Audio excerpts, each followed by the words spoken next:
تعالوا بقى احكي لكم على بداية المصايب السوداء في سلسلة الديون. القرض الشهير اللي كتب عنه عبد الرحمن الرافعي بتفصيل دقيق جدا، اللي هو قرض سنة 1865 وكانت قيمته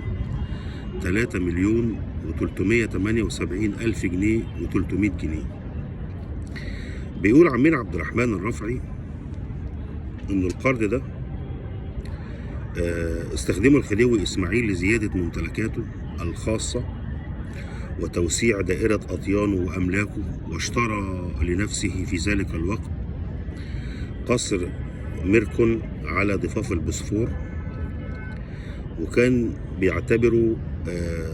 أحلى حاجة بيعتز بيها، واستكمالا لمظاهر البذخ في حياته أنفق معظم المبلغ على القصر، وبعد كده حليت في عينيه حكاية القصور الملكية، فعمل قصر سرايا الجيزة اللي كانت دار أنيقة وحولها إلى تحفة معمارية فنية. وللأسف الشديد زي ما بيقول عبد الرحمن الرافعي إنه الخديوي إسماعيل صرف القرض بالظبط في 8 شهور. بعد كده بدت الأزمة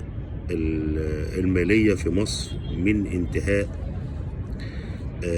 الحرب الأهلية الأمريكية الرابعة اللي هي سنة 1865، وبعدها عاد القطن الأمريكي إلى السوق، فنزلت أسعار القطن المصري إلى مستوياتها القديمة، وأصبح على مصر أن تسدد الفوائد بتاع دين الخديوي إسماعيل، واللي وصلت بحسب ما كتب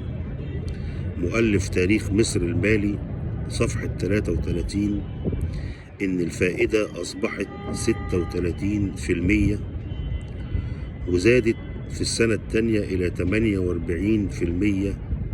ومن ذلك التاريخ دخلت مصر دائرة الديون. والقرض ده بالتحديد فضل موجود في رقبة مصر لغاية سنة 1963، يعني سنة 3,378,000 جنيه مصر دفعتها حوالي 25 مليون جنيه، وده كان في ذلك الزمن رقم مخيف ومرعب.